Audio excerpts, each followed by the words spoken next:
Hi everybody. Today we are talking about caring for a cognitively impaired loved one who has difficulty communicating. And the information I am about to share can include persons with Alzheimer's or dementia, someone who has had a developmental disability from birth, maybe a mental illness, PSP, which is progressive supranuclear palsy, and other similar conditions like a stroke, which can cause physical disability, inability to use arms or hands, and difficulty with communicating. The specifics that we are going to discuss is going to give you a little bit of background about communication and cognitive impairment and how you can gain a better understanding of a loved one's abilities and needs, which is very important if you are a caregiver. I will consider 3 steps for you to consider. I'm Pamela D. Wilson. I'm a caregiving expert, advocate, and speaker who's been in this business for more than 20 years. Please click below to like and share this channel. There are over 800 videos for caregivers answering questions caregivers ask. Then go over to my website, which is PamelaDWilson.com. There you will find my online course about caring for aging parents, my podcast, The Caring Generation. I also have an entire library of articles, my Facebook online caregiver support group. It's called The Caregiving Trap. You can go to Facebook and search for it. So let's talk about communication difficulties with loved ones who have some type of cognitive or brain issue that affects their ability to speak verbally and to understand words or communication coming at them. This type of communication gap can be really frustrating for caregivers who want the old person back, right? The person before the diagnosis, the person before the accident. And you want to be able to communicate with them like you used to, but you're frustrated because that is not happening. Now, depending on someone's diagnosis, there's differing degrees of communication. Somebody in the very early stages of Alzheimer's may be able to communicate perfectly, where a person in an advanced stage communicating with that person may be very difficult, almost like you are communicating with a baby who is learning language skills, except that your loved one is losing language skills. They may not remember a word for something or may forget a name. And so the person that you may be communicating with may be only able to respond in one-word sentences like yes or no, and you're really not sure if that yes means yes or if the no means no.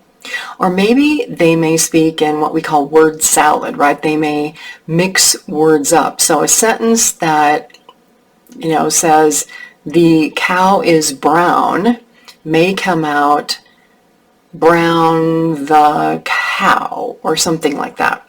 Or you may ask a loved one questions and their responses to you don't make sense. They're explaining like that their head hurts or they're talking about somebody down the street or something that they saw yesterday. They're not able to even follow this conversation. And so they're becoming frustrated with you because you're saying, well, do you want this? Do you want that? Do you want that? And they are just really unable to understand what those words are that are coming at them. They're trying to explain how they feel or something that they saw, and it makes no sense. And so the inability to remember these words or understand the words or what things are can be related to one of these diagnoses. So for example, this is a pen, right? The inability to remember this word can be related to Alzheimer's or dementia. It also can be related to somebody who has a stroke or some strange condition like amnesia, right? But if you can't recognize that this is a pen that you write with, the term for that is called agnosia. And then if you have a pen or let's say a utensil like a spoon or a fork or a knife, and your loved one doesn't know how to use this. So if I think that a pen is like something that I stick in my ear or something that I eat with, then I don't know what the use of this pen is. Or if I'm using a spoon and I take that spoon and instead I go out and I try to use it to button my shirt or something, right? That term that you may hear the healthcare system use is called apraxia. So there's very different words that relate to these diagnosis in these conditions that you may hear if you get an evaluation, which is the first recommendation to understanding what's going on with your loved one who's having speech difficulties. So for cognitive impairment, any type, you want to have an assessment done, and that could be done by a neurologist, a neuropsychologist, or a psychiatrist. And then if there's a lot of behaviors going on, you then go to a board-certified behavior analyst. The benefit of this assessment for the caregivers is so that you really understand what's going on to the degree that you can in the mind of the person that you're caring for. Do they not know that this is a pen? Do they not know what to do with it? Do they not understand the words that you're asking them? Are they getting frustrated with your questions? And so the goal of this assessment helps you, the caregiver. It can help your family members. It can help friends of your loved one understand their communication difficulties so that you can change your approach. Because many times what happens is, believe it or not, the caregiver's behavior or approach to a loved one who has these cognitive issues and communication issues can result in pretty severe reactions. This loved one can get super upset with you and start yelling and screaming and use all kinds of foul words. They can become physically aggressive. So this report that you get from a neuropsychologist or a board-certified behavior analyst can be very helpful because it can help you understand how your loved one can think, what their strengths or weaknesses are. It can also help you decide if your loved one needs a guardian to make healthcare and financial decisions for them, because there is a point where people with cognitive difficulties can't evaluate information. They can't understand a diagnosis or why they should take medications or why they should do something. And you may ask them if they want to do something and they're going to say no, but they really do need to take that medication or eat lunch today or take a bath or move to a care community or be able to write checks or pay their bills, right? So on this topic of guardianship, we're not going to get into it in this video, but if you go over to my website, PamelaDWilson.com, there's an online program. It's about a couple hours. It takes you through all the ins and outs of guardianship and whether you need to apply, whether you can do it by yourself, or whether you need an attorney to do that. So let's talk about the neurology exam. It's a lengthy exam. It could be 4 or 5 hours, but it really does give you a lot of detail to be able to plan for the care of your loved one today and in the future. Now, a board-certified behavior analyst looks at different things. You discuss with this person the behaviors that your loved one is having, and this report is for you, the caregiver, so that you know how to adjust your speech, your voice patterns, what you're saying, your physical approach to this person to reduce the negative reactions that are happening because your loved one just cannot understand what you're saying or what you're asking them to do. And so let me use that example, right? You're saying, hey, do you want lunch? Do you feel good today? Do you want to go outside? Do you want to do this? And your loved one is not reacting positively, right? So what if instead, your goal to communicate, which is normally to have a conversation or just to be close to this person, right? What if instead you read them a book or you played some music or you looked through photo albums that was much less threatening for this person?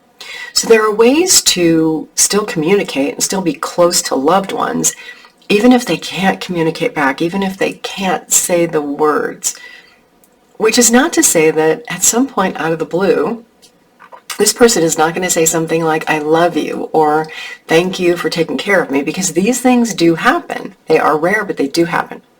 So the second suggestion, which follows this evaluation so that you and family members better understand what's going on, is to use this information to create a care plan. And so that care plan is, will my loved one's level of cognitive impairment or memory loss stay even, or is it going to progress? And if it will progress, then what do we need to do as far as care? What considerations do we need to be thinking of? And most importantly, how long will it be practical for you to be that caregiver doing this alone? What type of support might you need in this situation? Because if you're the only person that your loved one sees, the question to ask is, will you become a burned out caregiver? And is it better to bring other people into your lives if you are the only two people in this relationship, think of all the other things you're missing out on. Other people's coming to visit, other people's experience, you going out to see other people.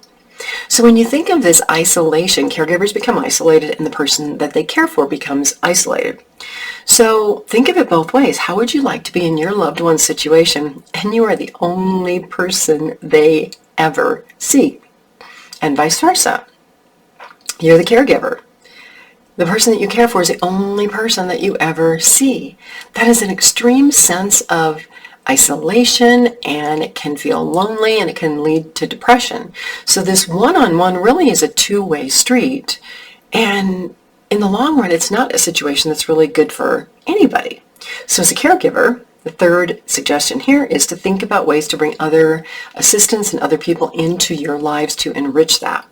So part of that is seeking education to understand your loved one's diagnosis, getting the evaluation so that you understand how to respond. And then 3 is find disease-specific groups. So if your loved one has Alzheimer's or if they had a stroke, there's the Alzheimer's Association, there is the Stroke Association. There are all kinds of associations that are disease-specific that offer education and resources. And sometimes they have support groups. Sometimes they have other programs that would be so beneficial. If you're struggling with all of this, I recommend finding a local care manager who can help you. I was a care manager for a number of years. I don't do that anymore locally, but I do offer telephone consultations, and there is a link on my website, PamelaDWilson.com, on the Contact Me button, where you can contact me and request a paid consultation. So thank you all for being here. I hope this video shedded a little bit of light on the communication difficulties that people with cognitive impairment have, what caregivers can do, how you can learn to better manage these situations. Please share this video with other people that you know who are looking for hope, help, and support. Thank you for being here. I will see you all again soon in another video.